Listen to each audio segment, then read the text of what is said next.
मुझे एक मौका दे दीजिए, मेरा बेटा मुझे लौटा दीजिए, मैं इसे अपने पास रखना चाहती हूँ। नहीं पुत्री, अब बहुत देर हो चुकी है। तुमने अपनी बहन की हत्या की, उसके बेटे को मारने की कोशिश की और अपने पति को दुख में डुबो दिया। भगवान ने तुम्हें संतान सुख से वंचित रखा, पति को छीन लिया। मनुष्य अपने पाप का फल इसी जन्म में भोगता है। तुम्हें भी अपने पापों का दंड भुगतना ही होगा। नहीं नहीं, ऐसा नहीं हो सकता। मेरा बेटा, मेरा आर्यन इस तरह दुनिया से नहीं जा सकता है। हे भगवान, हमने ऐसा कौन सा पाप किया था जो पहले मेरी पत्नी को छीना और अब मेरा बेटा भी इस दुनिया से चला गया।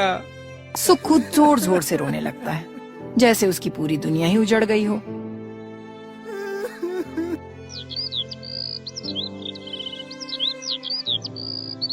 इसी तरह समय बीतता है। 10 साल गुजर जाते हैं।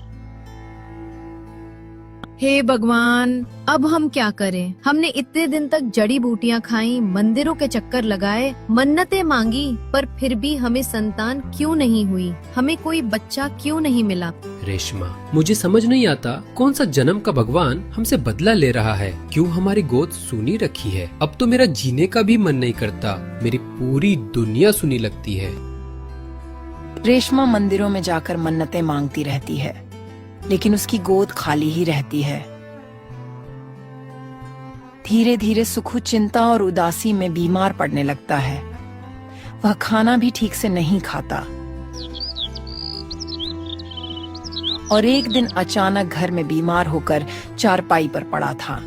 अरे जी उठिए ना, क्या हो गया आपको? कुछ बोलिए जी। सुखू कुछ नहीं बोल पाता है। रेशमा घबराकर गांव के वैद्य को बुलाती है। वैद्य आकर सुखू की जांच करता है। वैद्य जी, मेरे पति को क्या हो गया है? आप कुछ बोलते क्यों नहीं? रेशमा, मुझे माफ कर दो। तुम्हारा पति अब इस दुनिया में नहीं रहा। नहीं, ये आप कैसी बातें कर रहे हैं? ये तो ठीक ही थे, अचानक इन्हें क्या हो गया? रेशमा, तुम्हारे पति को चिंताएं अंदर ही अंदर खाती जा रही थीं। वो जीने की वजह खो चुके थे, समय पर भोजन भी नहीं कर रहे थे। यही कारण है कि आज उनका शरीर साथ छोड़ गया। नहीं, ऐसा मत कहो। मेरे पति मुझे छोड़कर नहीं जा सकते। मैं अकेली कैसे जीऊंगी? सुखू की मौत की खबर सुनकर गांव वाले इकट्ठा हो जाते हैं। अरे रे बेचारा सुखू, कितना अच्छा इंसान था, पर देखो ये भी चला गया। पहले इसकी पत्नी गई, फिर बेटा, ये भी चल बसा। भगवान इसकी आत्मा को शांति दे। हमेशा तो ये घर खुशहाल था, लेकिन जब से ये रेशमा आई है तभी से दुख दर्द फैला है। लगता है यही मनहूस है। चुप हो जा, ऐसे वक्त पे ऐसी बातें नहीं करते। गांव वालों की बातें सुनकर रेशमा अंदर से टूट जाती है। शायद गांव वाले सही ही कह रहे हैं। सब मेरे ही कर्मों का फल है। मेरे लालच और हवस ने मेरी दीदी का हंसता खेलता घर उजाड़ दिया। मैंने अपने ही खून आर्यन को धोखा दिया। भगवान ने भी मुझे माँ का सुख नहीं दिया और अब मेरे पति को भी छीन लिया। मैंने अपने हाथों अपनी किस्मत जला डाली। हे भगवान, मैं कितनी पापिन हूँ। रोते रोते रेशमा अपने पति का अंतिम संस्कार करती है।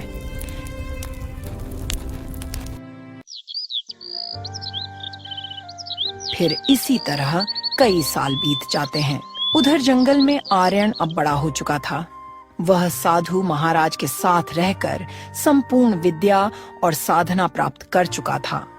पुत्र आर्यन, आज तुमने हमारी दी हुई विद्या पूर्ण कर ली है। अब तुम केवल हमारे शिष्य ही नहीं, बल्कि ज्ञान और धर्म के रक्षक हो।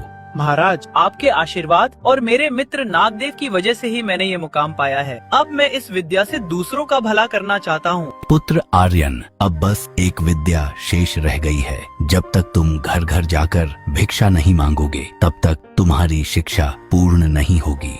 जैसा आप आदेश करें महाराज। आर्यन साधु के साथ भिक्षा मांगते हुए गांव की ओर निकल पड़ता है।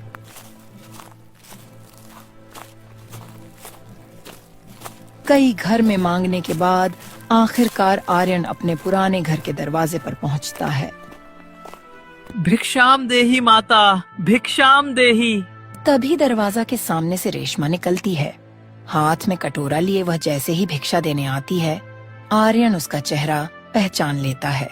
मौसी, आपने मेरे साथ ऐसा क्यों किया? हमने आपका क्या बिगाड़ा था? तुम कौन हो और मुझसे ऐसी बातें क्यों कर रहे हो? मैं कोई और नहीं, तुम्हारा आर्यन हूँ। हाँ, वही आर्यन जिसे तुमने नदी में धक्का देकर मारना चाहा था। आर्यन बेटा, तुम जीवित हो, मुझे माफ कर दो, मुझसे बहुत बड़ी गलती हो गई। मौसी, मेरे पिताजी कहाँ है? नजर नहीं आ रहे। बेटा, तुम्हारे पिताजी अब इस दुनिया में नहीं रहे। तुम्हारे जाने के बाद वो बहुत चिंतित रहने लगे और तुम्हें याद करते करते एक दिन इस दुनिया को छोड़ के चले गए। तो ये भी आपकी वजह से हुआ होगा। आपने मेरी माँ को मारा, मुझे मारने की कोशिश की और अब मेरे पिताजी भी चले गए। भगवान आपको कभी माफ नहीं करेंगे मौसी, आप पापिन हो, पापिन। आर्यन बेटा, मुझे माफ कर दो, मुझे एक मौका दे दो। अब हम साथ रहेंगे, मैं तुम्हें अपने पास रखूंगी, बस मुझे छोड़ के मत जाओ। अब मेरा इस दुनिया में कोई नहीं है। नहीं, अब ऐसा कभी नहीं हो सकता। मैं आपके साथ कभी नहीं रहूंगा। मैं अब सिर्फ अपने गुरु महाराज के साथ रहूंगा। आपने मुझे अकेला किया था, अब आप भी अकेली रहिए। यही तो आप चाहती थी। पुत्र, तुम्हारा यह अंतिम ज्ञान भी पूर्ण हुआ। महाराज, आपको पहले से सब पता था, फिर आपने कभी बताया नहीं, ऐसा क्यों? हाँ पुत्र, अपनी विद्या से मैंने यह सब देख लिया था, इसलिए मैंने तुम दोनों को आमने सामने किया ताकि तुम्हारे मन का बोझ मिट जाए। अब तुम्हारा ध्यान शुद्ध हो गया है। महाराज, मुझे क्षमा कर दीजिए, मुझे एक मौका दे दीजिए, मेरा बेटा मुझे लौटा दीजिए, मैं इसे अपने पास रखना चाहती हूँ। नहीं पुत्री, अब बहुत देर हो चुकी है। तुमने अपनी बहन की हत्या की, उसके बेटे को मारने की कोशिश की और अपने पति को दुख में डुबो दिया। भगवान ने तुम्हें संतान सुख से वंचित रखा, पति को छीन लिया। मनुष्य अपने पाप का फल इसी जन्म में भोगता है। तुम्हें भी अपने पापों का दंड भुगतना ही होगा। इतना कहकर आर्यन और साधु वहाँ से चले जाते हैं। रेशमा फूट फूट कर रो रही थी। तभी गांव वाले इकट्ठा हो जाते हैं और पूरी सच्चाई सुन लेते हैं। क्या रेशमा ने अपनी ही बहन को मारा, अपने जीजा को दुख दिया और बेचारे आर्यन को भी मारना चाहा? अरे बाप रे बाप, इतनी निर्दयी औरत हमारे गांव में नहीं रह सकती।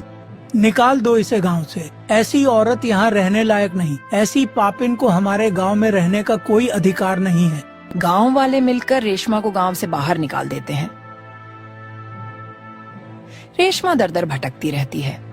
उसके कर्मों की सजा वहीं उसे जीवन भर मिलती है।